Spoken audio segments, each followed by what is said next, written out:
What's up, everyone? Welcome to the Wing and Tail Boys podcast, your Northeast hunting and fishing destination. I'm Chris. And I'm Angelo. And we're your hosts. Join us as we navigate the woods and waters of the Northeast, sharing our passion for the outdoors. Whether it's land management, outdoor recreation, hunting, or fishing, we're going to cover it all. With 40 plus years of experience in the Northeast, we'll provide insights, tips, and stories to help you make the most of your adventures and help you experience the wild. So, tune in, grab your gear, and let's hit the woods together.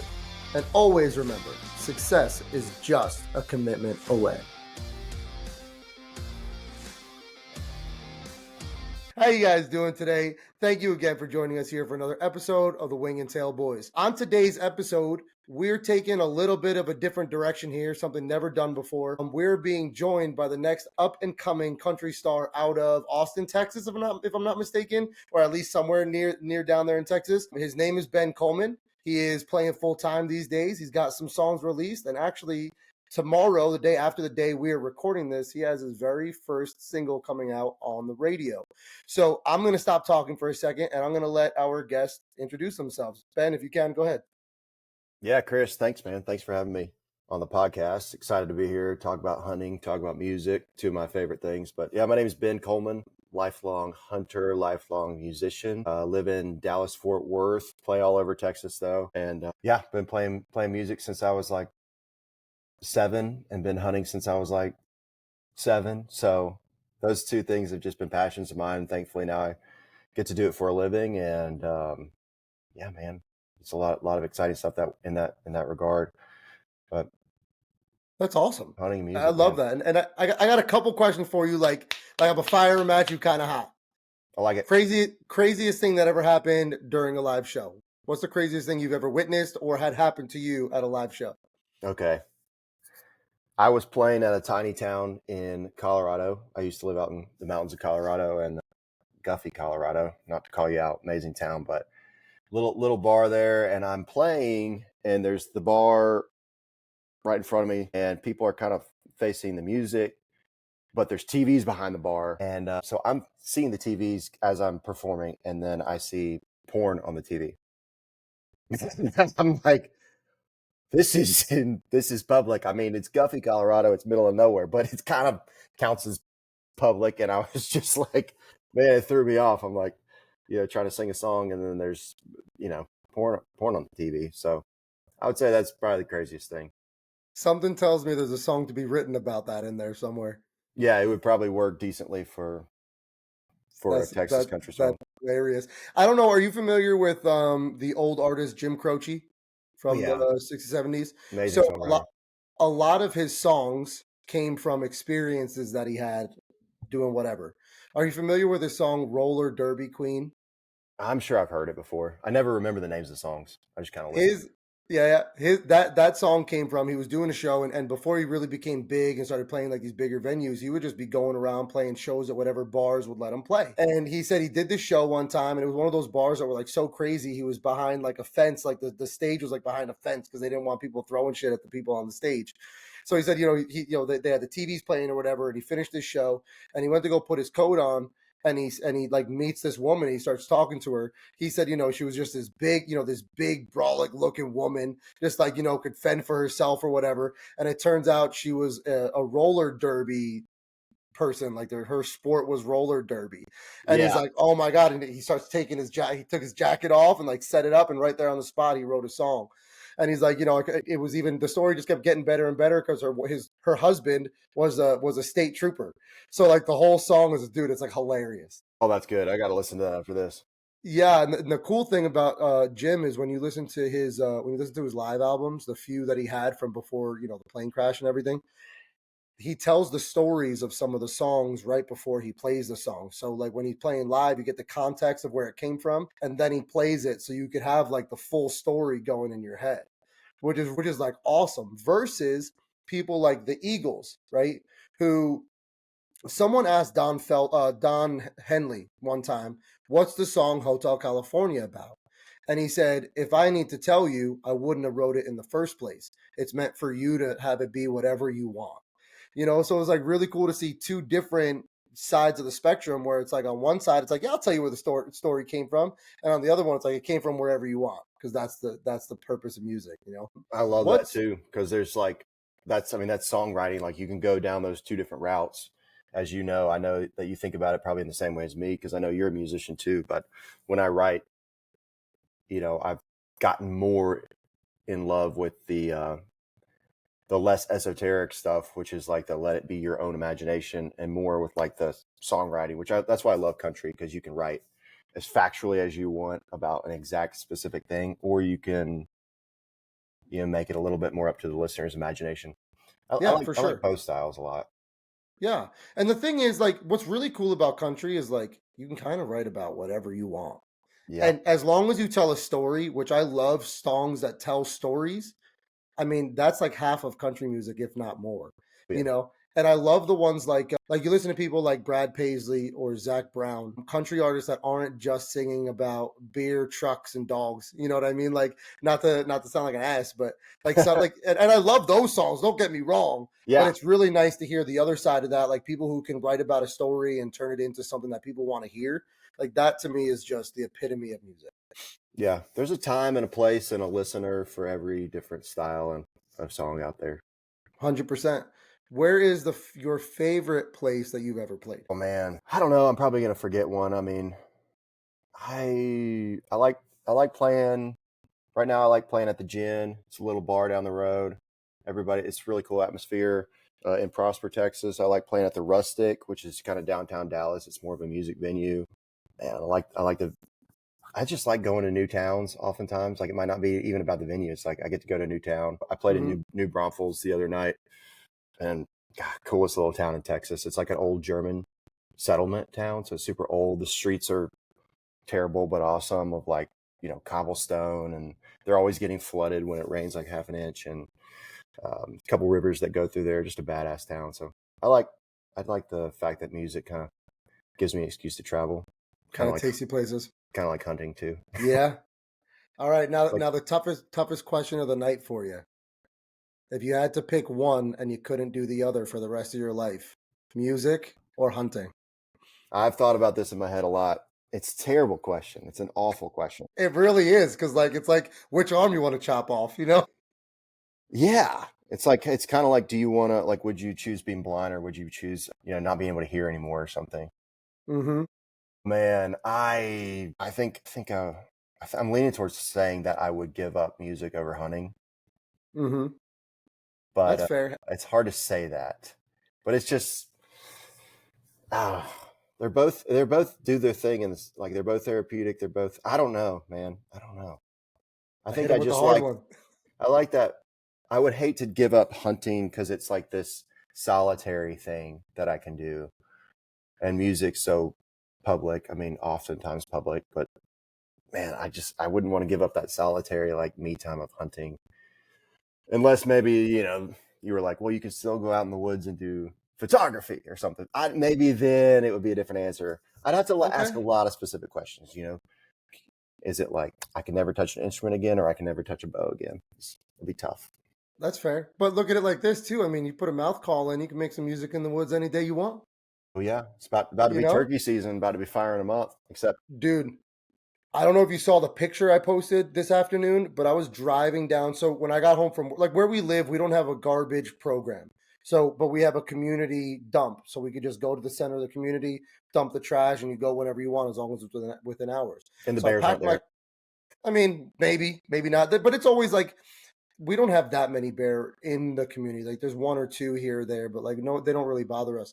But I was driving there today after work to go drop off the trash, and as I'm driving through, dude, I saw the largest flock of turkey I've ever seen in my life, and it's on this private property that's literally less than a mile away from my house. I've never seen a single tree stand there, and I'm gonna go knock on some doors and see if I can go hunt there. I love But it. on the way there, I took a video, and on the way back, I took another one. I ended up posting it on Instagram today. Dude, this one turkey had like a 7-8 inch long beard. Dude, it got me fired up. And I've never turkey hunted before, but I want to get into it this year. And Yeah. now I'm like starting to pay attention to where they are and like how do they interact with each other and kind of, you know what I mean? So I'm ready, and especially if I can get it done right outside my house. Oh yeah. Like that'd be awesome. Because you could go hunt in the morning and then get to work or whatever, probably. Because I mean, a good hour-long turkey hunt right at daylight is still a great, worthwhile Yeah. time. Well, for me, unfortunately, I have to leave before the sun comes up to get to work on time. So Ooh, okay. weekday wouldn't be good, but weekend wouldn't be bad. And the biggest thing for me is like I don't mind going hunting, getting out of the woods in the dark, but sometimes my wife wants me home a little earlier than I get home. And when it gets dark, like before the clocks change and it's not dark till like say 7:30, 8 o'clock, and then I have an hour ride home and I don't get home till like 9. I gotta be out of the house by 5 o'clock in the morning the next day. It's like that gets a little rough. But anyway, before we're about to get into the hunting stuff. I really want to hear about how you got into the hunting and stuff. I know we touched on this. Actually, a little. I don't know the word I'm looking for, but for the listeners, we actually recorded this exact podcast a week ago, and we ended up with like some pretty bad audio issues and video issues, and we decided to just re-record it. So we're going to try to make the magic happen again. And I heard some of your story, but we ended up running so long that we never got to the whole thing. And I felt pretty bad because we never got to hear your story about the music. So before we get into the hunting, I want to hear, if you don't mind, just how did you get into the music? What is it about the music that does it for you? And what was it that made you decide, like, I'm gonna do this. I'm gonna do this as a career. Yeah, great question. So I grew up on a farm, middle of nowhere, South Carolina. And like growing up, parents were like, you got to take a musical instrument. It's just kind of like another school subject, so to speak. So you choose an instrument and you go take lessons once a week. And I chose violin at first, fiddle. Fiddle. He moved, so then I was stuck with piano. So I was playing piano for like 5 years, from like 7 years old till whatever, 12 or something. And then my brother got a guitar, and then I just started getting infatuated with you know, like rock music, guitar goes hand in hand, and I would be like, I'm drawn to the guitar. So when my brother would go to work, because he's my older brother, he'd go to work, and I would steal his guitar and like taught myself how to play guitar. And then it was just like, hey, I'm playing guitar now, so screw piano. Even though piano is super cool now, it's an awesome instrument. But that's how I kind of got down the guitar route. And as soon as I could learn 3 chords, I was like, doing half-ass recordings and like playing lead over it. And I got a loop pedal, and so just infatuated with a guitar. And I always fancied myself like a guitar player at the time because I couldn't sing. And then, but still wrote songs. I mean, I wrote songs for 10 years and played for 10 years without playing in front of anybody until I moved to Colorado and started doing open mics. And by that time I was like, had some songs I like playing under my belt. Still never played in front of anybody. And then it was, once I got the open mic thing, it turned into a band.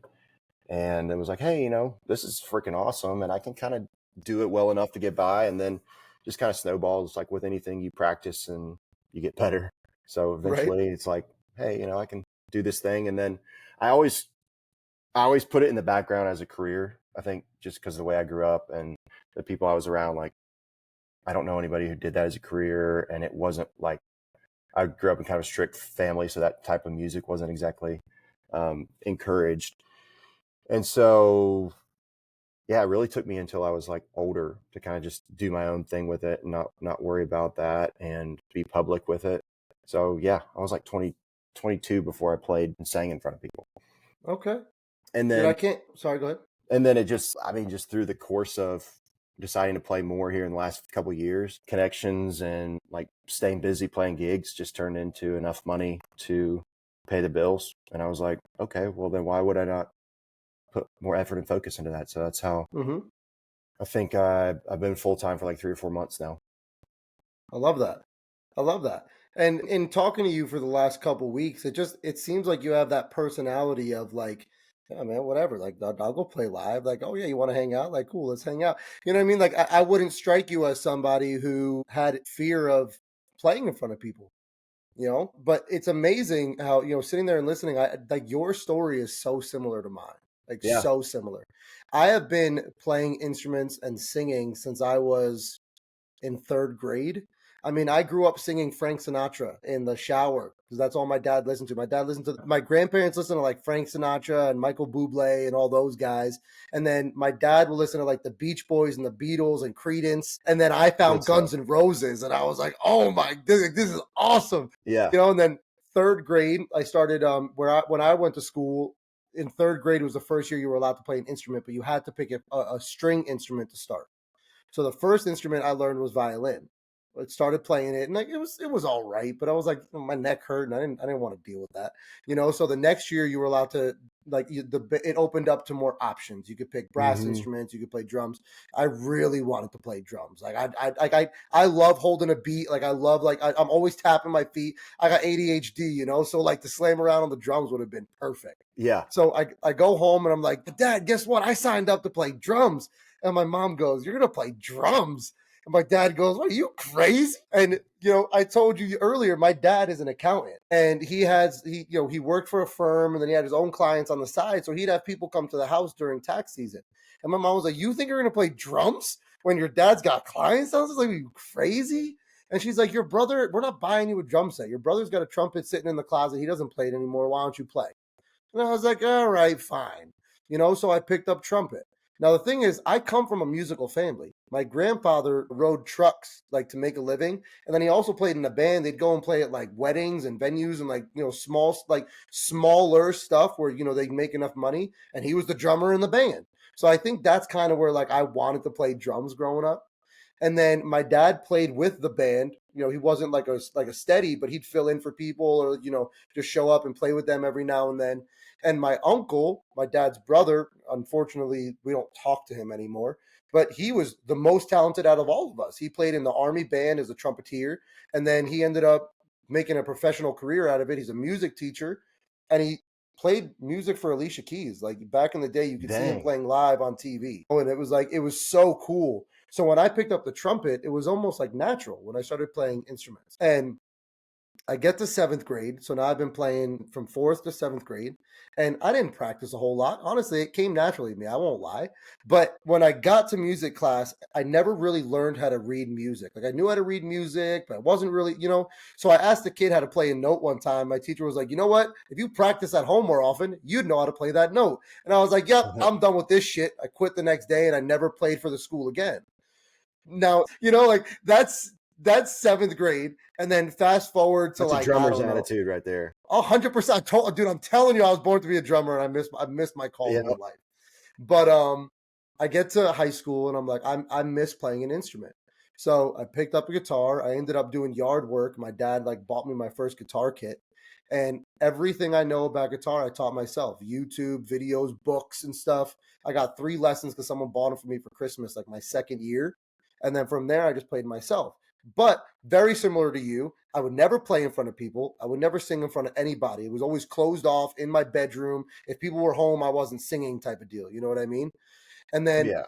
I get to college. I'm 22 years old, and I'm playing guitar in my bedroom with the door closed. And we lived in like it was technically off campus, but it was owned by the college. And we lived in this place where it was like 4 of us in one unit, and then we had 4 people in the unit next to us and across from us or whatever.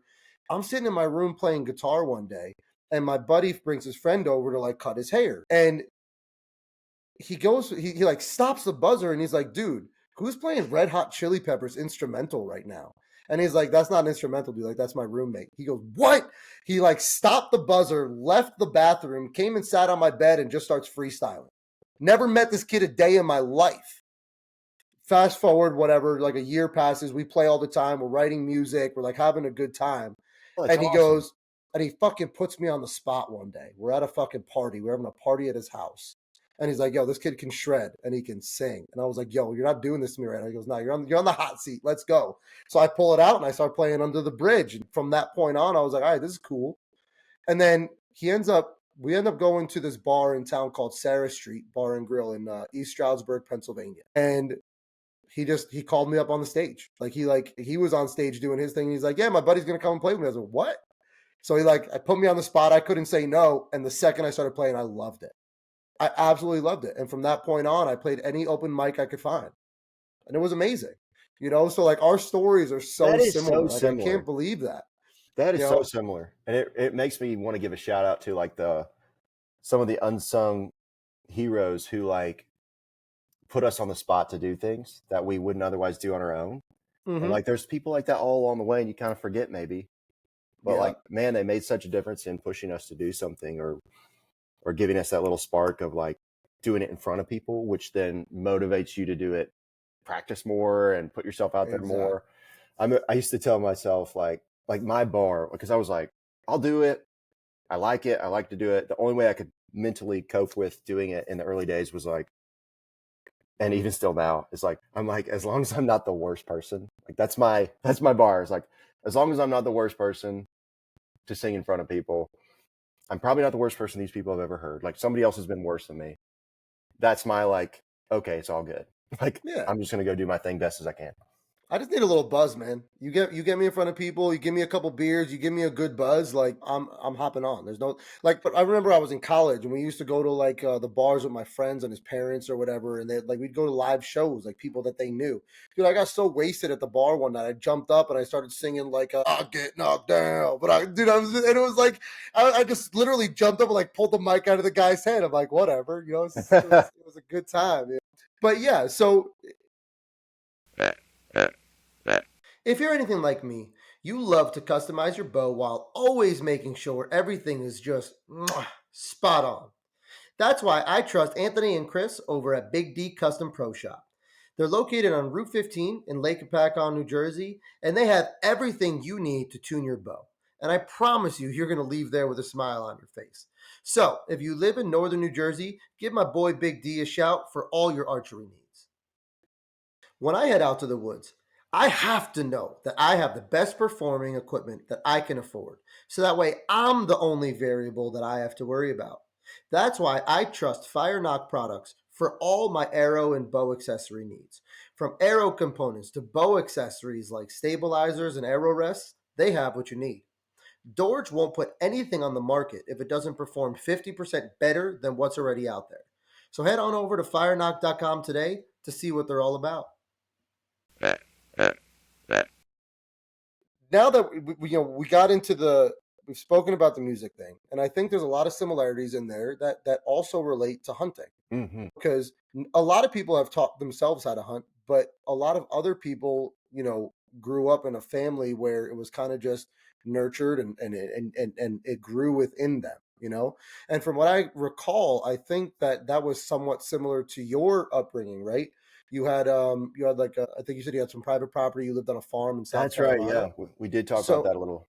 yeah, so why don't you tell the listeners a little bit about how you got into hunting? I know you said you grew up in like a hunting family, but your story was a little different. You were like pigeonholed into like this one way of hunting for like the longest amount of time. So why don't you go ahead and tell the listeners about that a little bit? Yeah, so I grew up on 53 acres in South Carolina, and my dad hunted, and my family hunted. So it was just pretty natural. But I mean, pretty early on, I started hunting by myself, and right about that time, maybe like 12 years old, is when kind of my dad kind of got out of it. It's like, okay, you're safe enough to use a rifle on your own or whatever, which is kind of crazy thinking back. But like 12-year-old kids back then are built different, Yeah, especially we when you're a were. farm kid. Like, I mean, I was in go walking around the woods by myself with a shotgun at 9 years old, and everybody Mm-hmm. completely trusted me, like, which is crazy, Sure. probably crazy for a 9-year-old nowadays, and most were in the country. But yeah, so once I was kind of on my own, I think my dad got out of it. It wasn't like, I mean, I was the guy who hunted. Like Mm-hmm. my brother was doing school, college, whatever, and I was like, so I was kind of on my own, honestly, even though it was very like encouraged and accepted, and I could just walk out the back door, go down the woods and hunt. But it was like 30 acres of pasture, 20 acres of woods. It was like two family groups of does, the same ones. Like we got to know each other really well. I overhunted the shit out of it. I'm like walk down there every day, try different angles of approach and everything. Didn't know shit about the wind. Like didn't Care. know that it was a big deal until I like started to pick up on it reading in like old Field and Stream magazines. Remember how they'd have the Mm-hmm. articles with Oh the my cool god, picture magazines. diagrams with like Imagine having to read magazines today. Imagine people having to learn how to hunt just from reading magazines today. Sorry, Brutal. didn't mean to cut you off there, but yeah, the magazines, like, and I actually still read. I read books still. Like, I have like how to hunt topographic maps and stuff. Like, I hate reading, but I Yep, love reading about hunting. I I agree hate with reading, that. but I love hunting reading. You And I know? think I still, like, at my parents' house back home, still is a stack of like 30 Field and Stream magazines that I just devoured. Like, that's how I learned to hunt, even though, you're hunting super capped when you're stuck on a small acreage that's the same setup.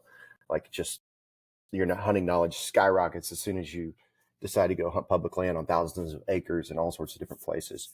But yeah, early days was like small private farm, not knowing anything about it. I think we talked about this actually. It was like, don't shoot does, like, let your first deer be a buck. And so it was like hunted for forever, like I think I hunted like 2 seasons with a rifle. I think I shot my first buck at like 14 by myself out of a climber on the neighbor's property that I had permission on, I thought at the time.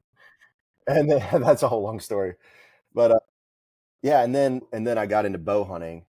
I think I remember telling you this now, but I went to visit a family friend in Virginia because they had like 200 acres and Mm-hmm. they had big deer, and I was like, oh, I gotta go. It's shotgun only, I think. At least I was hunting with a shotgun at the time.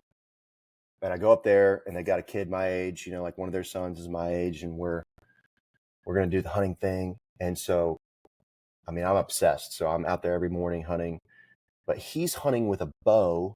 Come to find out, because he had a felony charge and he wasn't allowed to have a firearm. But during the day, we'd like shoot his bow, and I was like, "This is the freaking coolest thing ever!" Like, you mean I can kill a deer with a freaking bow and arrow, like an Indian? Like, I read like every Louis L'Amour book, every Zane Grey book, like, Mm-hmm. and Still like Cowboys an and Indian. Indians is my shit, dude. Love Cowboys and Indians. So I just got obsessed with the bow, and I was like, "Can I hunt with the bow?" Because I could hit the milk jug at 20 yards or whatever. And so we just traded weapons, and it was like, if he shot something with a shotgun, I would say I shot it. If I shot something with a bow, he'd say he shot it, because he wasn't allowed Right. to have a gun. And then Mm-hmm. as soon as I got back from that trip, and we never killed anything, but as soon as I got back from that trip, I was like, I need a bow immediately. Like, that's all I want for Christmas. So my dad got me a bow for Christmas that year. I still remember the guy who set me up with it, and I've never seen him since then. But like, I want to find that guy and be like, dude, thank you for like setting me up with my first PSE bow a million Mm-hmm. years ago. I want to say his name was Brian Woody, but that's maybe wrong. But You still yeah, have that bow? You still have that first bow? no, I sold it. No, Okay. I still got my first guitar that I ever bought though, at All 15 right. years old with my own money. Yeah. I'm really upset. I sold my first bow. Well, I think I traded my first guitar to someone for something else, and at the time I didn't care about it. And honestly, now like the fact that it was my first guitar, I don't care. Mm-hmm. What I do care about is it was like one of the cheaper Strats. But what I wanted to do, and I've never had the money to buy the guitar and all the parts to do it since, but I always wanted to convert a Strat into a 12 string, and you could buy your own 12 string. You can drill the holes into it to get like your own 12 string tuners, and then all you have to do is get the special bridge that is made for the 12 string, and then the rest is gold. I mean, I still have somewhere, so I don't have it in here with me today, but the last time we were recording I had my Strat in the background. I stripped the stock pickups out of that Strat, and I replaced them with lace sensor pickups, the exact same pickups that are in the Eric Clapton signature Strat. And then I did like a whole bunch of upgrades. Like I upgraded the capacitors. This is supposed to be a hunting podcast. What are we doing? But I stripped like everything: the capacitors, the tuners, the bridge, the string nut at the top. Like I completely upgraded that guitar, and I love it. But now I have all the parts to get started. Like I have decent quality pickups to throw on another guitar. So someday I hope to make like a 12 string and just have something to mess around with. And honestly, it's only for two reasons. One, Hotel California. Two, Over the Hills and Far Away, Led Zeppelin. Yes. That's the first time I could put my hands on a 12-string guitar, like at an acoustic shop or whatever. I was like, Mm-hmm. like Yeah, playing that. yeah, I was like, I exactly, played this on a 6-string, but now I get to play it on a 12-string, and it sounds exactly. awesome. And then you go to play you go to play Stairway to Heaven, and all of a sudden they turn all the amps off, lights turn off. They're like, yeah, you got to go. Right. Right. So all right, man. So you were hunting in South Carolina, and looking back, what's kind of cool is like if you knew what you know now back then, you could have done so much damage on a property like that. Because obviously the deer want to be in the pastures. Where the deer are going to be during the day, they're going to be, if they're on your property, they're going to be in the woodlot. They're not going to be hanging out in the middle of the pastures and the fields. You know what I mean? So like knowing, if you knew that then, you could have done so well just by like, all right, I don't need to hunt every day. I just need to hunt the days that I know that they're going to be in that patch. Yeah. You know, have you ever gone back to hunt there again? Like, do your parents still have the farm? Oh yeah. So now my deer knowledge and my knowledge of the property, combining those two things, it's like you could just dial it in. I mean, there's not big bucks there, and they're there 2 weeks of the year during the rut is when they'll come out of the thick neighbors and come over there. But like my nephew got his first buck there over Thanksgiving. That's so awesome. we always go back for Thanksgiving and we make sure we get in a couple days of hunting, and it's kind of dedicated to the nephews now. Like, let's get them their first deer. And I got to hunt with them last season. It was cool. But I told my brother, I was like, because he lives still around there, I was like, if you go sit here with Isaiah, I was like, you're gonna kill a buck. Like, he's gonna come out of that. Like, this is the time of year where it happens. Nobody's been messing around in that area of the property for a couple weeks. Like, and sure enough, I get a text, right at dark, buck down, like his first buck, and we got to all clean it together, and got blood on his face, and he got to partake in that little rite of passage into manhood. It was just freaking That's cool awesome. because, I mean, that's the same property his dad shot his first deer on however many years ago, and Yeah, I shot my first deer on, and so it's cool. But yeah, I I mean, love that. it's such a cool, like, full circle thing for generational hunters. But yeah, the property itself it doesn't interest me that much in hunting other than the nostalgia and more just putting my nephews on it. Cause I mean, there's not like, yeah, I just wouldn't be that interested in hunting it for like bucks these days, but it's just Yeah. fun to sit in those woods I sat in when I was, 7, 10. Yeah, or it's like, I need some meat. I'm gonna go drop a doe for the night. You know what I mean? Like, Totally. now, what's kind of awesome is like I feel like every family has their rite of passage thing, right? Like you do the blood on the face or whatever, and like they used to tell, like when I was a kid, and they never made me do it. Like they stopped me before they made me do it, but they were like, "You got to eat one of the nuts." I was like, Yeah. "What?" Yeah. They're like, "Yeah, you got to cut a testicle off and eat it." I was like, "Absolutely not." No. And they're like, "Then you're never coming back again." I'm like, "Okay," and they're like, "No, because you're not gonna do that." Yeah. I feel like everyone's got something, whether it's you have to gut it yourself, and like you know what I mean, or like we'll help you, but you got to be the one to do it, Yes. or like whatever the case is, a certain type of picture, or a picture in front of a certain tree, or like you know what I mean, and that's so cool because like you're saying, like you just said it right now, you could pass that down generation to generation, and I am now fortunate enough where our family for the first time has that opportunity to have those experiences because my parents bought a piece of property in New York like 4 years ago now. This will be our fifth hunting season coming up. We just finished our fourth hunting season. And we're in the process of getting it ready. I've become, somewhat of a property manager. And from that alone, a lot of what I do today has come from the opportunities that have come from that property. Like I wouldn't have this podcast right now if it wasn't for everything I did for the property. I wouldn't have like my forest management business on the side if it wasn't for us having this property. So now my thing is like when we got the property, it was rough. And I don't mean rough like there weren't deer there and we still have this problem, but it was like there's no cover. You can literally see across the woods. Where there is cover is on the road. So when you go to access the property, the deer know you're there, Mm-hmm. and it's really the earlier in the season the better because as the season, like when the trees are still leafed out, it's decent hunting. So I say all that to say my oldest niece, the oldest kid in our family, is 7 going on 8. She'll be 8 in April. She's not allowed to hunt until she's 13 years old in New York. So I got this timeline in my head, like hunting better be better 5 years from now, because like for me, like yeah, I want to shoot a deer and I'd like to shoot a nice buck on our property, but more importantly, I want this to be ready for them because we all know everyone who hunts. If you can get a kid out and have some kind of success the first couple times that they go out, they're hooked for life.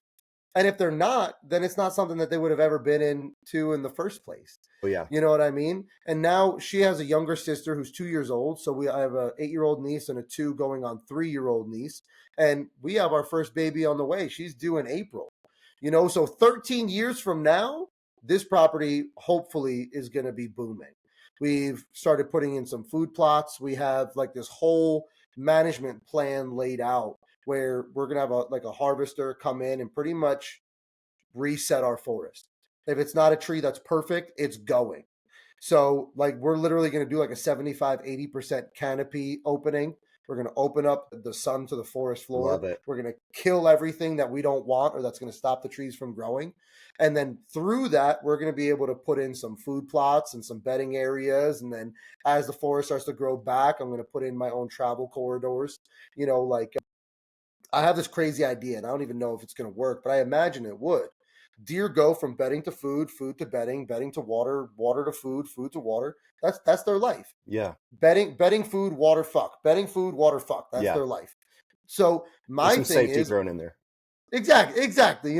So like my goal is to create these travel corridors that go between the bedding and the food to bedding, corridors that come off the corridors. And I'm simply going to do that by once the woods get cleared out, we're pretty much going to have like I said, a reset forest. So as that forest is coming back, I'm going to go through with like herbicides and stuff, and I'm going to kill 1.5 foot wide paths from from the food to the bed to the water, whatever. And then as those trees start coming in, I'm going to hinge cut them. So that way I've created the corridor that's clear for them to walk. And then by hinge cutting the trees, I give them the cover of safety or the safety of cover, but also an escape route.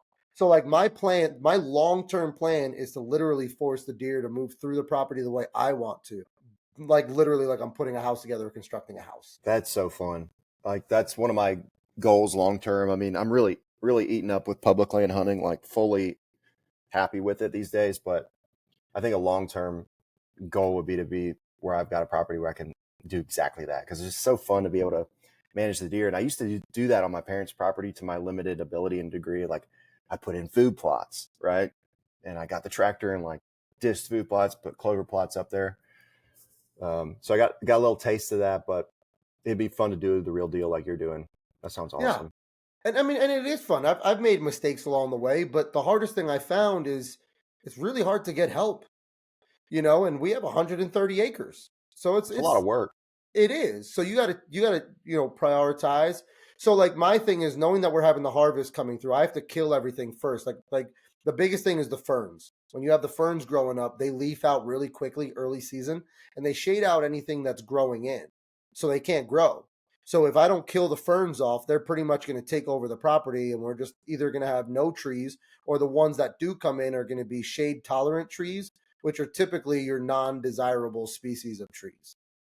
So that's besides the point. But you're welcome to come and join us anytime you like. You want to come on up and hang out for a weekend, I'll tell my family, hey, I'm signing out the cabin for the weekend. We're having a boys weekend. Dude, that'd be awesome. We could play some music, write some That's music. what I'm saying. Dude, I missed on the last talk that you played guitar. So, I mean, even easier. Yeah. No, some shredding and we'll shred a little bit, drink a little bit. We have my father-in-law is a professional barbecuer. When I say professional barbecuer, like he's got his own company, his own food truck, but he's also a mechanic. So like that's his side gig. And then he competes in like these world competitions and all these competitions all over the place. He won best burger in the world 2 years ago. Are you kidding me? That's enough reason to come up there all by itself. Exactly. Get some of that burger and barbecue. Exactly. Now, when we had our when we were getting married, my bachelor party was essentially a family pheasant hunt on a pheasant preserve. Like they rented out, like I think we went like 13 of us or 15 of us or something. We split up into 4 groups. Each of us had 2 dogs that they rented or whatever. My dog, go figure, that weekend, he ended up coming down, like he ate something he shouldn't have or whatever. He ended up with gastroenteritis or whatever. It was bad, like bad. Man. So yeah, but I say all that to say that weekend that we had the bachelor party, my father-in-law brought up literally a pig roasting smoker, massive smoker. It's like 6 feet across. So whenever the boys come up, we have big family events or whatever, we pop that top off, we smoke Oh, whatever we man. want. And I know I might get some flack for this on the podcast. I'm gonna say it anyway. One of these days, I'm probably gonna take a younger deer and just do a full deer smoke the same way you would with a pig or something. Why not? I'm really looking forward to Absolutely. that. I'm That just not sounds going to awesome. take it from our property. I won't shoot a young deer on our property because I'm managing it. But like if I could take one in PA or something and like bring it over to the cabin, like that would be awesome. Like I'm really looking Oh, forward to yeah. it. Anytime you're like, I love experimenting with cooking deer different ways. And I mean, that's part of the whole full circle fun of hunting is like, it's not just the killing part, right? It's learning how Mm-hmm. to get close enough to kill them with a bow or whatever you're using. And then learning how to clean them, process them yourself. And then Exactly. what am I like the whole time you're doing that, you're thinking, what recipe do I want to use for the front shoulder or the back roast, or like every Mm-hmm. roast has a specific recipe. I mean, you Yep. could spend a lifetime learning how to do different recipes for deer. It's like It's a never amazing. ending, amazing, fun, full circle. It just keeps going. Like, oh, like say you find out a good recipe with one roast, you're like, well, I only had two. They're out. I cannot wait to kill another deer next year so That's I what I'm can saying. do this recipe again. It's like Exactly. Now never ending. the cool thing was with my father-in-law being the barbecuer that he is, he fucked up a backstrap like 2 years ago You because overcook he it. didn't like. He thought it was supposed to be 160, and it comes off the grill, and I cut into it. I was like, "You're fired." I was like, "You can cook anything else you want except deer meat for the rest of forever." 60. I mean, that seems like a rookie mistake. No offense.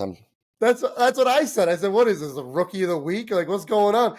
But one for me when I do anything, when I cook deer meat, 120, it's coming off the grill. Even if it's 118, I'll pull it off slightly early.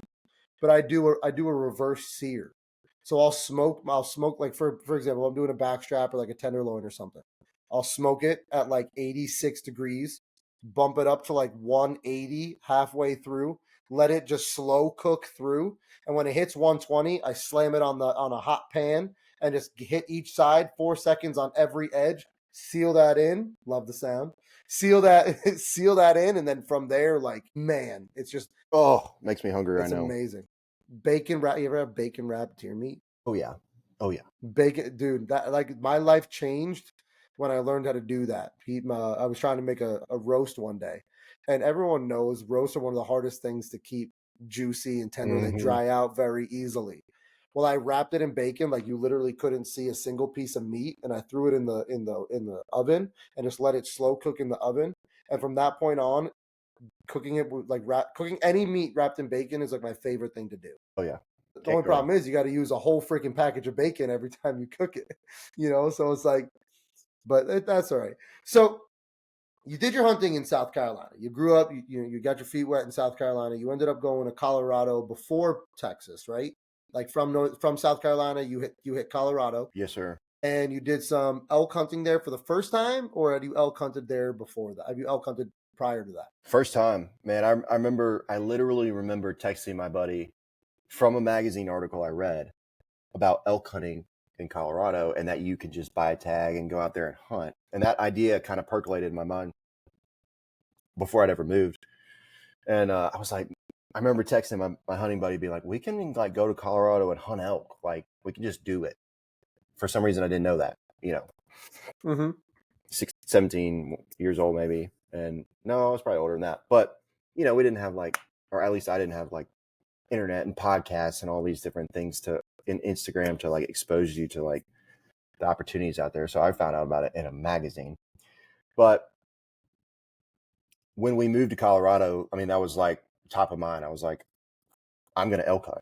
And so like the second I got there, I started driving around looking for elk, and I found them.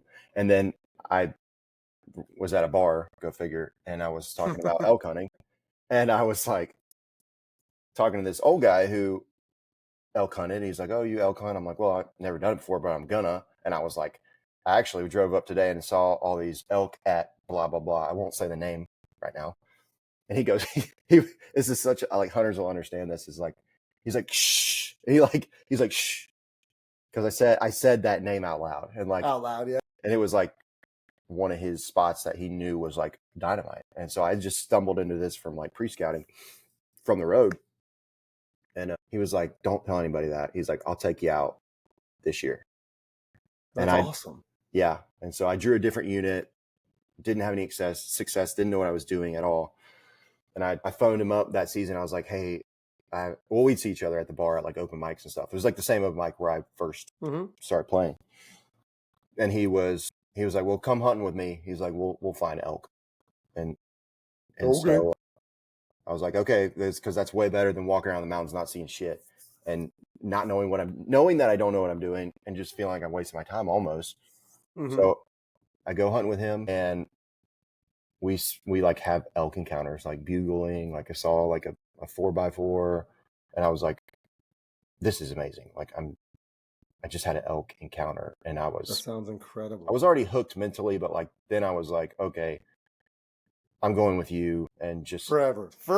Just I gotta learn how to learn more about it and get more interactions with elk. So he pretty much taught me how to elk hunt. The next few seasons, we just draw the same unit 481 in Colorado outside of Buena Vista. The dude's name's Al Bundy. I don't know, that name's familiar. No, I mean the last name's familiar. Yeah, well, the first name is the same. Like it's not the same Al Bundy, obviously, but who's Al Bundy? There was from the TV show. The TV show, yeah. Meet the Ted Bundy was a serial killer. Al Bundy was the guy on the TV show. Yes. But not the same Al Bundy, but super cool dude. He actually makes instruments. So he out of like random stuff, he'll make instruments. And really? His son's a famous musician actually, and he'll play his instruments at his shows, like Trace Bundy. No shit. He's got these guitars he makes, like he's very like DIY, can do anything guy. And he makes like he'll take an old antique sewing kit that he buys offline, and he just gets an idea in his head. He's like, I'm gonna make a guitar out of that. And he buys all the different pieces online that in his mind make sense for it. And he builds a beautiful instrument that works perfectly. And he's got like, I don't know, probably around 10 instruments he's built. Awesome. And they're all unique. Like they're made out of some, like one of them, I think it's a toilet bowl, sewing box, guitar box, like random stuff that turns into an awesome guitar. So that's so cool because the dude now I might be getting the band wrong. I think it's the guitar player from, oh my God, why can't I remember now? I want to say it's either Journey or Queen, but it's like a big, one of the bigger guitar players. The guitar he played for most of his career, him and his father built. That's cool. And he still plays the original one. And he does it, whoever this guitar player is, he doesn't play with a pick, he plays with a dime, or he plays with a British pound.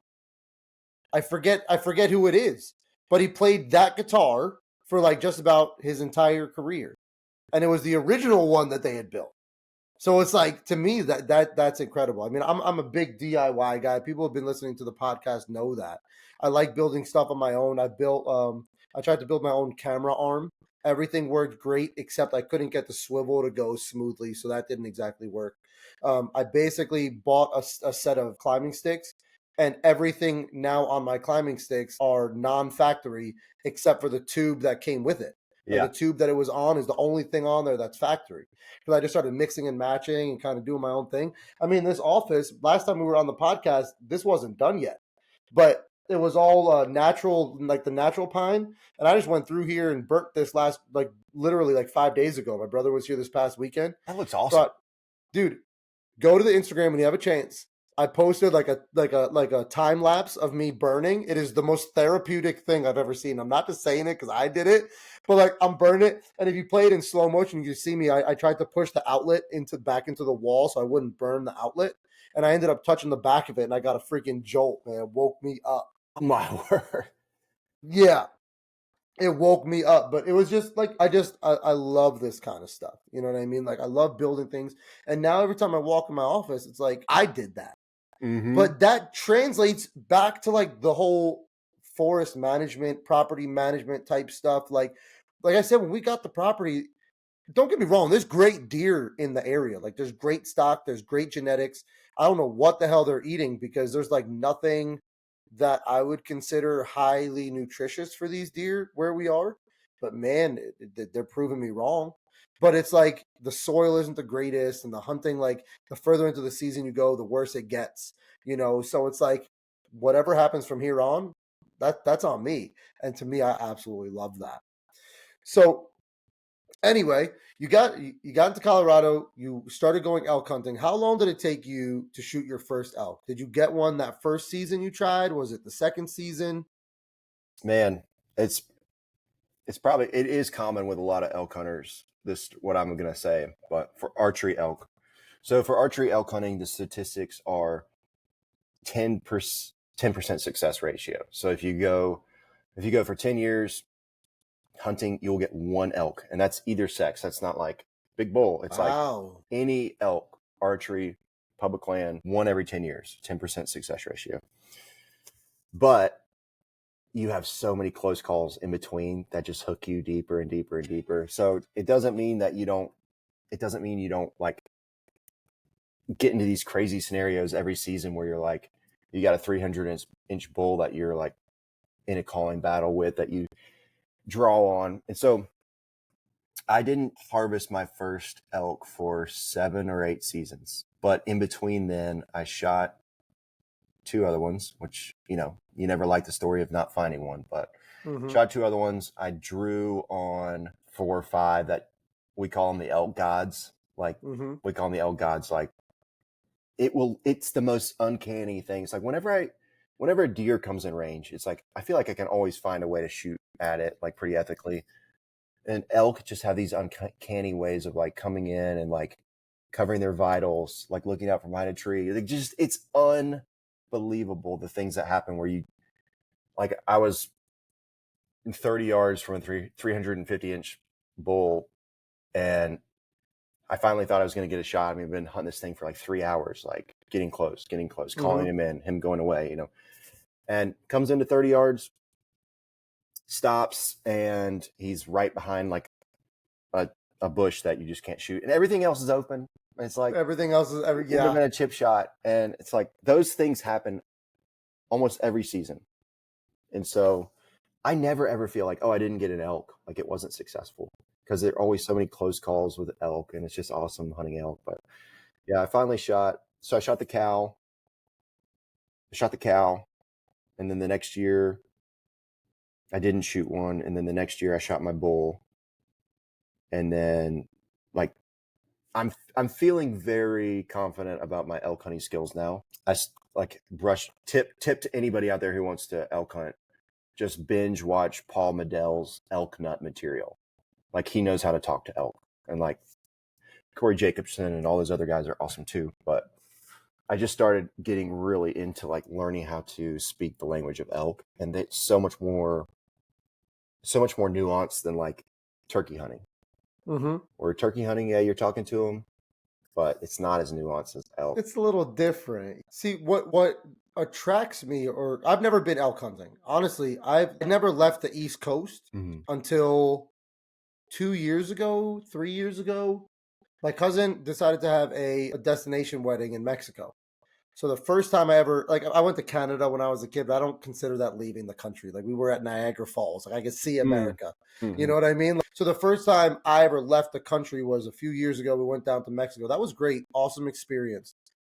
But the first time I ever left the East Coast in America was for my honeymoon. My wife and I, Old Dominion's one-man band ended up being our wedding song.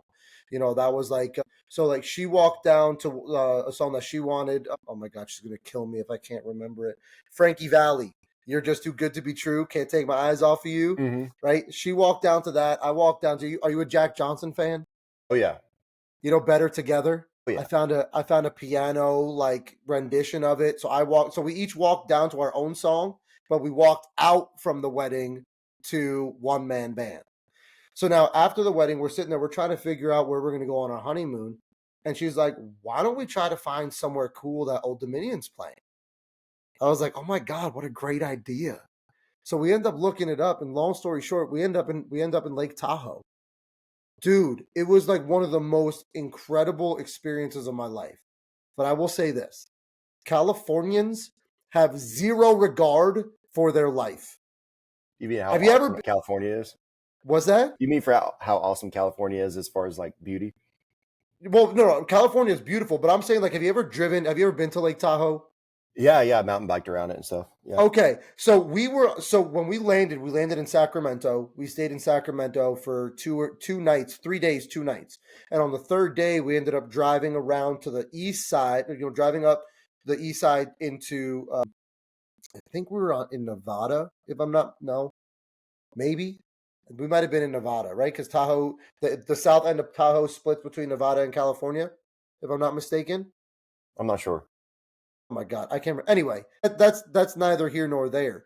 But we rented a Porsche, like a convertible Porsche stick shift, dude. It was awesome. But anyway, so she was like, you know what? We rented this car, we have it. Why not go take a road trip? I was like, fuck it. So we ended up driving up the whole eastern side of Lake Tahoe, all the way up to like the Reno area, and Hmm. then turned around and came back down. On the way back, I refused to go in the right lane because you look over the mountain and it's just a straight 200-foot drop, 300-foot drop, But yeah, and they have no guardrails. There's like, what? What? in California. Yeah, well, I guess either California or Nevada. Because where we stayed at Valley State Line. We were in State Line. So if we walked in one direction, we were in California, and if we walked in the other direction, we were in Nevada. So it was a really cool experience. We really enjoyed it, and it's kind of crazy because like where we were, they were like, yeah, we just had snow like 2 months ago, and I was like, this is California. What do you mean you have snow? But like it was a really awesome experience. I would love to go back, but You that's got to go neither. elk hunting, man. I want to, Elk dude. hunting. I want to go elk hunting so bad. Oh, that's what I was getting at. I'm sorry. So what attracts me to elk hunting is, to me, it's like the blend between deer hunting and pheasant hunting. I don't know if you've ever been upland bird hunting Hmm. before, Yep. but the way I see it, deer hunting is a time to be solitary. It's a time to be by yourself. And it's this cat and mouse game. You know where the deer are coming from, you know where they're going, and you're trying to beat them in their world, but you're by yourself. Pheasant hunting's a little different. You go with a group. It's more of a camaraderie thing. You're walking around, you're bullshitting. Who's smoking a cigarette, who's spitting sunflower seeds, who's playing music, and then a bird. And you get to catch up with family. And then a bird gets up, and I'm fortunate enough to have a bird dog. And he goes on point, and then everybody just shuts up and just lines up. The bird goes up, and whoever it flies to gets to take the shot. But when I look at elk hunting, I see like a blend of that, where you can go, like you're saying, you went hunting with a buddy, and you're not just sitting in a tree waiting for it to happen. You're going to where they are. So that aspect of it to me is like pheasant hunting. You're with somebody, you're spending the time together, you're getting to know people. Oh And yeah, then when you see the animal, it switches over to deer hunting. Shut up, sit still, don't move, wait for that elk to come in. thousand Like percent. that to me just sounds so cool. And it's so unfortunate that now this past hunting season was the last hunting season for over the counter rifle tags for elk in Colorado. Now you have to do the lottery or whatever, which I get it. Like locals want to have their elk, and I understand why. But from what I understand, bow is still available as an over the counter tag. Nope. Really? Nope. It's bow and rifle have been taken? I just got an email from them. Yeah, I'm almost 1,000% sure bow and rifle over the counter is just not a thing anymore. That's unfortunate. Now, there's ways that you can still hunt every other year pretty easily. Okay. Every other year you That's just not get a too bad. preference point and reach. We'll connect on this later if you get interested in it, because I've got 3 or 4 units I plan on bouncing around to that don't require a lot of points, but I already know the Hmm. units pretty well, and Yep. so I know like if I don't draw my first choice, there's a good chance I'll draw my second, third, or fourth choice. I don't know if they do 4 choices there, but I'll draw. There's a good chance I'll draw one, and then I'm putting in preference points in other states now to kind of hedge against like I know I can hunt Colorado every other year, Hmm. but I want to make sure I've got preference points for other states. Other states where you can Other fill in Yeah, the because I told my wife when I think I told her on our first date, it's like two things you got to know about me is I'm gone for elk hunting 2 weeks every September during bow season. Like Hmm. it's just a must. It's a fact of life, and and I'm gonna live on a farm one day. So as long as those two things are cool, That's awesome. And that's when she knew she was going to marry you, right? That's when she was just smiled and nodded and didn't know I was serious until the first deer season we were together, and I was gone at the time. So That's amazing. I kind of had the same conversation with my wife, except you got to understand, we grew up in New Jersey. And where we grew up in Jersey, I don't know if you're familiar with like the East Coast, New York area at all. I don't know if you've ever been to New York, but there's a I have. the George Washington Bridge connects is one of the few bridges that connect New Jersey to the island of New York City. I grew up 15 minutes away from the George Washington Bridge. So, your neighbor, your house and your neighbor's house are 10 feet apart, 15 feet apart. Every street is lined. You got blocks. There's more houses than trees. Mm-hmm. So where I grew up, hunting was like, you hunt? Like what? And when I met my wife, ironically, she grew up 3 houses down from me. I didn't know her until I No was in my way. in my 20s. Yeah. Her best friend is my oldest friend's sister. So that's kind of how like we kind of connected, I don't know, I was like 22, 23, something like that. But I told her I hunted. Now her family, isn't her dad doesn't care, but her mom and her grandmother were like, "You're dating a hunter?" You know? And like they used to give me so much shit for it when we were younger and I was like, "You keep giving me shit, I'm just going to tell you about my hunts." So I don't know. I don't know Yeah, what you want me to tell you. you're giving me shit But about something I'm proud of, so I don't exactly. care. Now, fast forward 10 years, because I mean, we started dating 12 years ago now, I think. 12, 11 years ago, whatever. But now our baby shower theme was deer, Lily's almost here. And it was DEER, and everything we got is like hunting theme now. She's on The board. baby's got like baby's got like a whole bunch of hunting clothes. My wife was never not on board. I told her right away, I was like, obviously, my priorities are my priorities, but I'm gonna make sure I do what I need to do to go hunting. And now that the baby's coming, and do you have any kids? I never even asked No, you. none yet, but Okay. definitely in the plans. I'm working on it. You're practicing though, right? No. Practicing, doing the practicing. Yeah, yeah, yeah. But you Still know, learning how. Yeah. yeah. Now as the baby is coming, we've been talking about it and we've been planning, and I was like, we bring a baby in the world to share our experiences with, not to change our entire life. Just, you know what I mean? And like, I know that might sound selfish. I don't mean it to sound selfish. But what I'm saying is like, if I enjoy hunting and then a baby is the reason why I don't get to hunt anymore, like there's going to be some kind of resentment there and not intentional. So like we've talked about it and I was like, listen, maybe instead of going hunting Saturday and Sunday, I only go hunting Saturday or Sunday. And I'll go, if I go hunting on Saturday, then I'm home with the baby on Sunday and you get to go out and do what you want to do on Sunday. Totally. But where we're fortunate is we have the family cabin.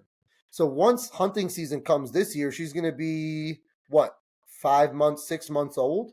So she's going to be old enough to be coming places with us. My mom will be there. My dad will be there. So it's like she won't have to be alone with the baby half of the time that I'm hunting.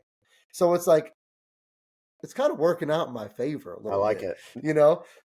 We got to And think she's these cool. things through. Like, I'm gonna ask you a question. Have you ever in the back of your head kind of planned, pregnancy date around hunting seasons? Honestly, no, it kind of just it happened when it happened. Like we decided it was the right time to start trying, and God willing, it happened. So more importantly for me, the wedding in deer season or hunting season was non-negotiable. We were not getting married. We were not having a wedding between September and December. And luckily, she was content with a May wedding, and it all ended up working out. And at the time, I've never turkey hunted yet. Like this year's gonna be the first year I'm going turkey hunting, Yeah, and I'm man. stoked. And here's the biggest thing: I'm not going with a shotgun. I don't think I want to go with a You're shotgun. doing bow? I want to, yeah. Dude, I've been working so hard on my bow for the last couple of years. Like I've been really I've changed my release, I've changed the way I shoot my bow, I've changed my bow, I've changed my arrows, I've changed so much, and I have so little what other people would consider success to show for it. Mm. And like I'm ready to make it happen. There's just something about when a deer walks in and you see the snot coming out of their nose and you can see the air coming out and it's so like, just smelling them before you see them. Like that to me is just, oh my goodness. So like I can only imagine turkey being the same. Like, I'll tell you what I I tell don't other know. people. Just this is my view on turkeys with a bow versus turkeys with a Mm-hmm. shotgun. Just my view. I have shot a turkey with a bow. It's awesome. But turkey season's short. Turkeys are hard to kill. Mm-hmm. Yeah. In my state, the states I hunt in, turkeys, you get multiple tags. I'm always like I've wasted a lot of almost successful hunts with a bow on turkey, and then I've learned like, okay, just shoot your first 1 or 2 turkeys of the year with a shotgun, with a rifle, Imagine. with a rifle and your thermal scope at dark. Make sure you just get the tag fit. Yeah. Yeah, right. Imagine. Don't let anyone see you. Just get We're kidding. We're kidding. take the pictures in the morning. No, but Yeah. just shoot it with a shot. Get your first turkey with a shotgun, because you would hate for the end of the season to come around and be like, I didn't get anything because I almost got one with my bow.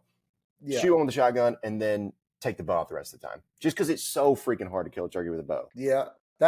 Steve said the same thing. Yeah, for the listeners, actually, Steve, I had him on our podcast. I think it was 2 episodes ago. Old friend of mine, played baseball growing up. Just recently, reconnected, and that's actually how I got to meet Ben. Steve went to go see Ben play live one day. I guess down in Texas. Yeah, Fort Worth. And they started bullshitting about deer hunting, and next thing you know, they're hanging, they're talking all the time. And he was like, "Oh, you like music? You like hunting? Ben's a musician who hunts. Why don't you guys get together?" But he said the same thing. He goes, "I'm gonna take the shotgun out first, get my first turkey with a shotgun, and then I'm gonna go." Now, I should preface this and say I am spoiled. I got the property. Yeah, I have blinds. I have that makes a like difference. our blind is literally a full size shed with windows cut out of it. You know what I mean? So it's like, and that shot from the shed to where I see turkeys strutting all the time is maybe 30 yards. So it's not like the worst shot in the world. And I'm not going to give too much away because we got some big things coming for like Wing and Tail Outdoors coming up real soon. But the arrow that I plan on shooting is going to be designed to take the turkey off his feet. I love it. Like I'm not going to try to take his head off. I'm going to try to completely I'm going to try to rock his world. Like he just got hit with a freaking truck. Like that's my goal. We're just going to leave it at that for that. And if you're going from the blind, I'll say go for it. You might, if okay. the shot situation. If you know the shot situation, because that's everything. Mm-hmm. Then go for it with the bow. Like if you've got the cover to draw your bow and all that stuff. Yeah. But if you're running and gunning through unknown territory, that's when I say use the shotgun for sure. Yeah. So maybe, PA, I might. Here's the other problem. I don't have the money to afford a turkey choke right now. All I have, I have a Benelli. It's, it's in the safe right now. I should have thought about it. I would have grabbed it, but I don't have an extra full choke. The best I have is a full choke.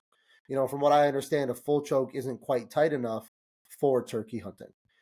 So my thing is, and Steve and I were talking about this yesterday. He's like, if you go with the bow, try to shoot him in the head, and if you hit him, great, and if you don't, you're gonna miss.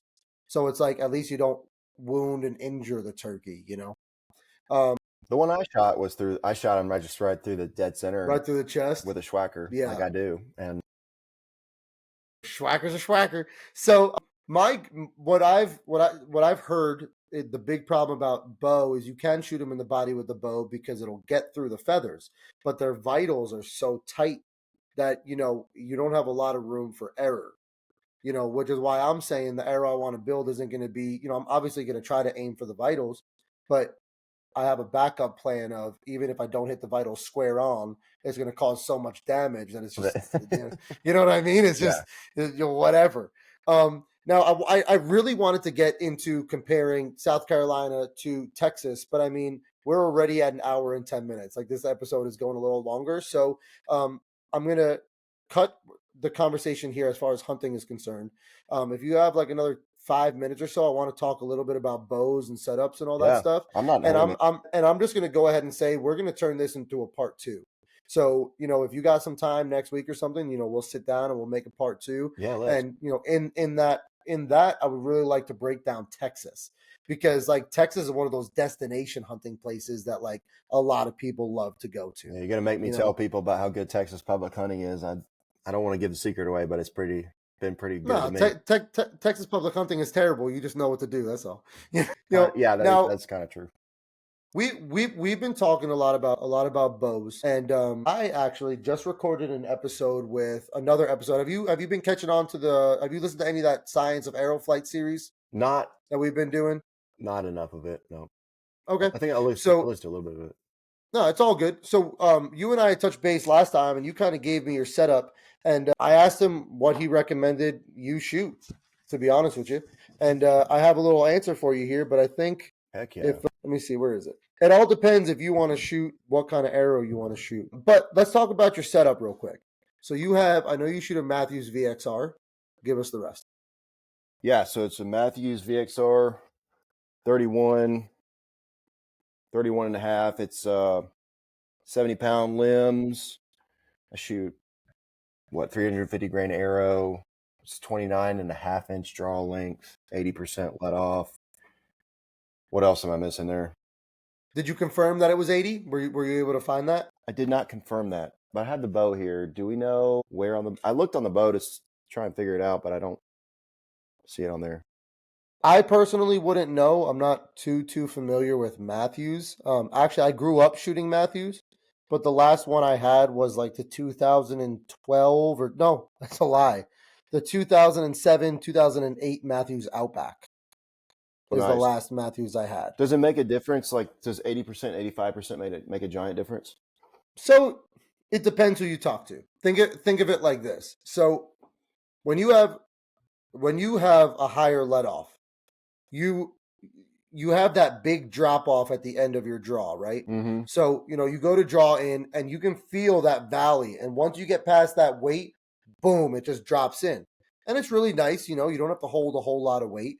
And you have a little bit of play in it too, right? The second you let up, it's not pulling forward. Mm-hmm. And that's typically why people like a higher percentage let off. They like the feeling of not having to hold as much weight and whatever. But you're a pretty big dude, right?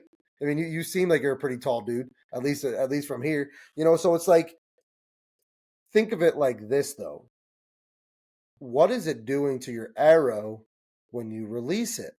And these things that I wanted to dive into because I feel like there's not a lot of that out there in the hunting realm or whatever. What I mean by that is you've seen a draw curve before, right? Like a graph of a draw curve. So when you start in the beginning, it starts off low, it comes up, and then you're at full weight for a while, right? So like let's say you're shooting 70. So it starts at 0 and it gradually comes up to 70. Then you're pulling a full 70 for a while, and then it drops off the back again. Mm-hmm. Well, now think about what happens to your arrow because your draw curve is going in reverse when you release your string. So you're going from let's use easy numbers.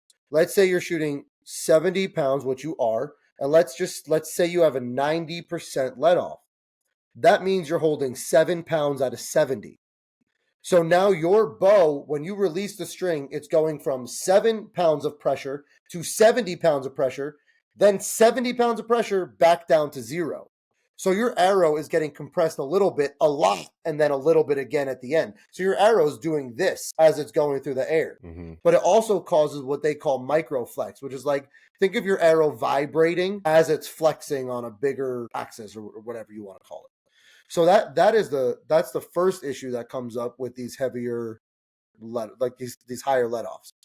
And the truth is, the difference in 5 pound let off is a 5% difference in weight, but it's a 30% improvement or change in arrow efficiency. Because the more your arrow is moving in flight, the more energy it needs to waste in order to stabilize that arrow in flight. So the lower your draw, the lower your let off, the smaller the changes from what you're holding to max energy coming out of your bow.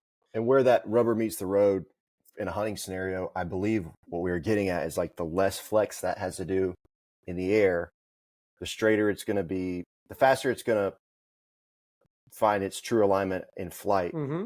And that's going to affect ultimately the penetration on the animal. Exactly. Which is what we all want the most of. Exactly. Now let's say I'm just going to go ahead and use like a 204 diameter. So not the thinnest arrows. If you shoot what arrows do you shoot? Oh, right now I'm shooting. I got Easton these at Axis? Shields. Those are Vengeance SD Shields Outfitters 350. I believe that these are Shields arrows that are actually like Okay, a victory shaft. Yeah. that's fair. Victory, I mean, Victory's a decent company. But what I was getting at was the diameter. So a two. I'm going to try to remember my numbers correctly. I believe a 246 diameter arrow will recover in 18 yards, give or take. A 204 arrow will recover in 20 yards. A 166 arrow will recover in 22 yards, which means if you shoot at anything under those numbers, your arrow is not done flexing before it hits the animal. So if your arrow is still flexing before it hits the animal, it wastes, like, literally, if your arrow is still flexing on impact, you lose 50% of energy before the broadhead is halfway into the deer. You know what I mean? So now here's the benefits of lower let off. First off, if you're talking about on 70 pounds, 5% is 3.5 pounds. So if anyone is upset about 3.5 pounds, I think someone needs to go to the gym. That's just my personal opinion. But more importantly, have you ever tried to carry? You had a farm. You ever carry feed as a kid? Oh man, 50-pound bags of feed all day Okay. long. You ever carry it in buckets, like 5-gallon buckets or anything? Yeah. You ever try to carry a 5-gallon bucket in one arm? Well, yeah, my life. It's not easy. Well, what happens when you put the same weight in your other hand and you walk with 2 buckets? All of a sudden it becomes easier, right? Yeah. It's because your body's in balance.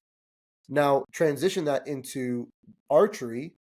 The closer the weight of holding in the back is to what you're holding in the front, you become a lot more stable because there's more of a balance to what you're doing.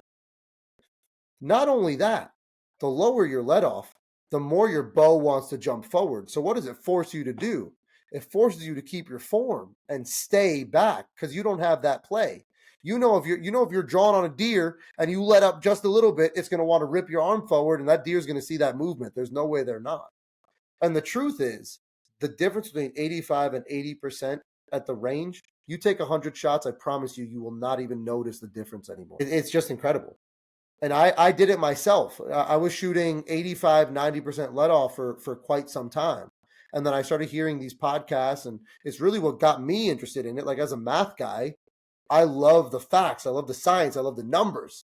So I was like, I have to learn this for myself. So that's how Dorge and I, the gentleman who owns Fire Knock, that's how he and I got linked up. I just kept calling him and asking him more questions and learning more and learning more and learning more, to the point where I was like, why don't you come and join us on the podcast? Like, would you be interested in doing a series with me? And he's like, yeah, absolutely. Do you guys And talk about? just came from there. Do you guys talk about? Because this is the part that interests me. Like, Mm-hmm. and I'm not a math guy. I'm not as good at like DIY tech stuff. I'm just like, I want to shoot a deer, but I also Yep. want to obviously be ethical. So I'm picturing this arrow in flight. I'm picturing me getting a 10-yard shot on a big ass deer, and then with this new knowledge being like, well, maybe if I had a 20-yard shot, I would actually get more penetration because my arrow had time to straighten out. Is that Mm-hmm. the scenario we're talking about here, basically? Yeah, I mean, there are a lot of different variables that come into it. It's, what kind of broadhead are you using? Like, I know you like mechanicals, so please don't take offense to this, but mechanicals on impact waste a lot of energy because all of a sudden you go from this to this, and the arrow's got to push through that. The other thing with mechanicals is if you don't hit a deer perfectly broadside, like if you shoot a deer that's quartering, and it and when a mechanical opens, it's only got 2 blades. Well, what if one blade opens and it hits the skin and the other blade doesn't? Now there's an uneven amount of pressure. I agree with that.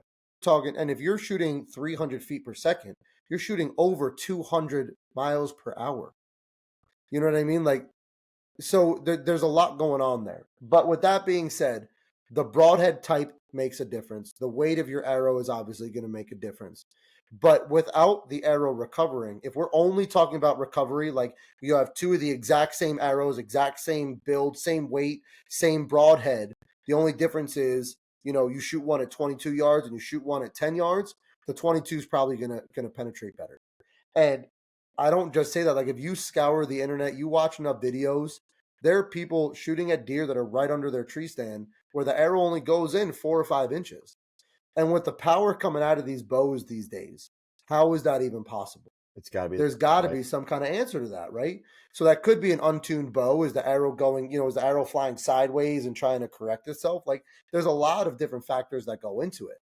But my thing is, like, I don't know which factor is more important than others. What I do know is I want to stack as many variables in my side of the scoreboard as possible. If I could say, okay, my arrow is going to recover, it's going to be fast enough, it's heavy enough, it's got a good broadhead. If I could check all these things off, that puts more of it on me. Can I make the shot? And I just want the confidence that if I make the shot, I'm going to harvest the deer. And if I make a bad shot, my arrow is going to compensate for that bad shot. And that's kind of where I'm at. Like I'm aiming to shoot an arrow that is a 7%. Are you familiar with FOC at all? A little bit. Yeah. Okay, so it's just the front of center. Like how much of the weight is more forward than back, whatever. I'm looking to shoot an arrow that's almost perfectly balanced, like 7% FOC. You know, which almost turns it into like a pile driver where the weight is evenly distributed and all the weight is going in. Like think of a train on a track. If you took a train with 10 carts and every single cart had the same amount of weight in it Mm-hmm. and you hit flat straight on, they're going to pancake into each other. Versus taking a train that has all the weight in the first two cars and all the cars behind it are empty. Well, what's going to happen when that train hits a wall? The first two cars are going to pancake and the rest of them are just going to fall off the rails. I don't want that energy to go out the side. I want that energy to go straight and penetrate to where I'm going. You know what I mean? So that's kind of like the basis of what really got me into it. And then, there's other things you can do that, that'll tighten your groups up. And the more consistent you are between each arrow as you're building them, you can literally build them and guarantee that every arrow is going to behave the same way. It'd be sweet to have some like high definition slow motion footage of the flex too between different Oh, it's arrow out there. builds. It's That'd be out sweet. there. If you look at, so unfortunately Exodus just went out of business. Yeah. But if you go back and watch some of the videos that they have on YouTube, they actually have like 15,000 frame per second cameras and you can see the arrows flexing right before they impact. It's actually really cool. Like the videos are out there. And eventually I want to do that testing too. But I'm going to stop that there because we're about to get into some stuff I'm not quite ready to share with the listeners. Oh yeah. So I think this is a good spot to stop it. And for anyone who decided that they were interested enough to listen this far, I have some really cool things to share. Wing and Tail Outdoors has some really, really, really big things coming in like the very near future.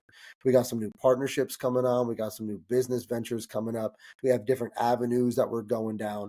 And I mean, as soon as I get the green light, I can't wait to share it with you guys. And I can't wait for this stuff to take off.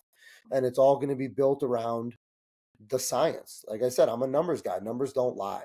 I mean, they can lie, but that's besides the point, So that Science of Arrow Flight series that we were just touching on, that's on YouTube. It's on Insta. It's on all the podcast networks. If you want to actually watch the video, that is on YouTube. Like you can physically watch us talk. And some of the times that when we're describing things, we're actually like trying to model it. So maybe watching it on YouTube might be better, but it's all out there. And if you guys, if you, the listeners, listen to that and you can learn some stuff. And again, we're not trying to sell you on a certain product or a certain type of thing. We just more than anything, we want to get the education out there.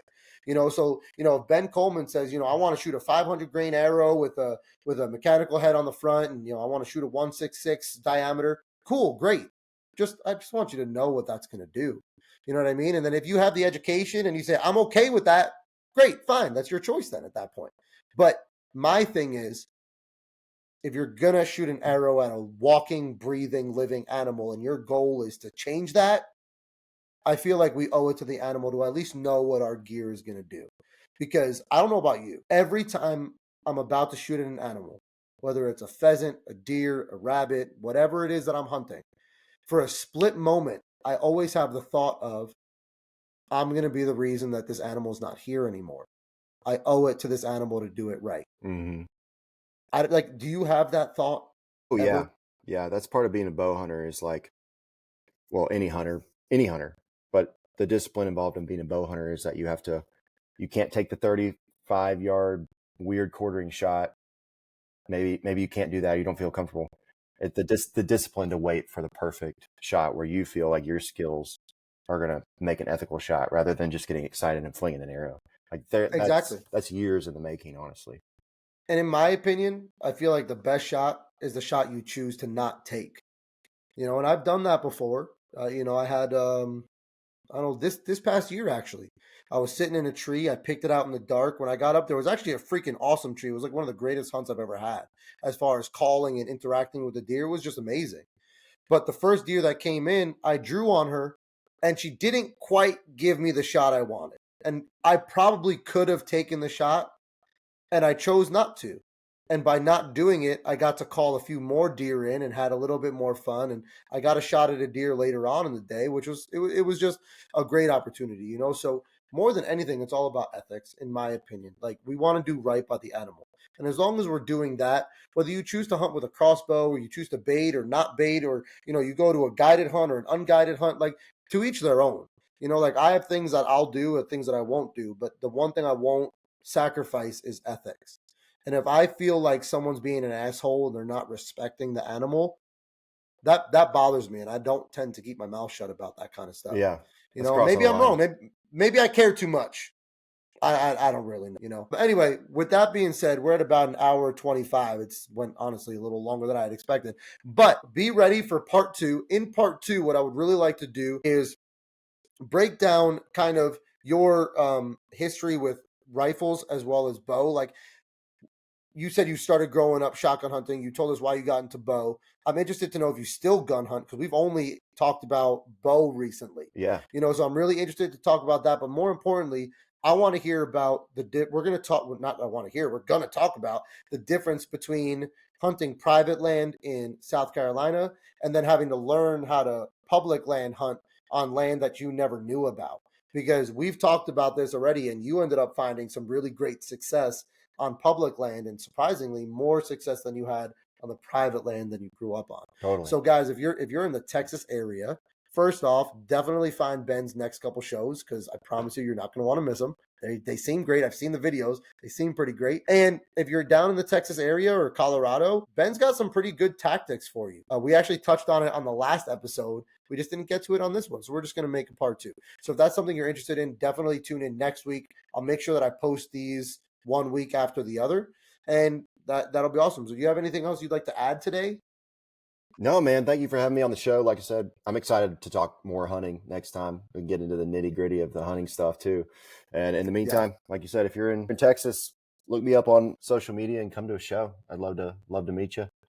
Okay. Where can they find you on social media? Like, if somebody wants to find your music, find you, but tell them where to find you. I'm trying to get all that up and rolling, but basically mostly Instagram, Ben Coleman Music, and then you can find my Facebook page, TikTok, YouTube, all those good places. But Ben Coleman Music should get you there. All right, and that's on all of them, all the socials. All the socials, and then Ben Coleman on, like Spotify, Apple Music, or wherever you listen to music. And then I've got the radio song. So if you're in Texas, you might hear me on the radio starting tomorrow. That's awesome, man. I'm so pumped for that. By the time this comes out, unfortunately, it won't be tomorrow. That's It'll true. be like last week the song came out, but I do plan on posting this. This episode's going to post next week. Heck yeah. So be ready for that. Ladies and gentlemen, thanks again for joining us this week. I had a really good conversation. I really hope you got some value out of this. If you're someone who grew up hunting in a place where it was a little tougher, it's not the end all be all. You can make it happen. Ben is a testament to that, right? So with that being said, keep an eye out for some of the big things coming for Wing and Tail Outdoors. Hopefully it's coming soon. If you like what you heard today, if you found some value, go ahead, leave a review down below. Leave a 5-star review. If you could, leave a written review. Share this with a buddy. And honestly, if you want to argue with me, that's even better. Like, literally, like, send me a comment. Like, I don't care. I love talking about this stuff. And maybe it'll give me a different perspective, So until next week, thanks for joining us. And remember, success is just a commitment away. Have a good one, ladies and gentlemen.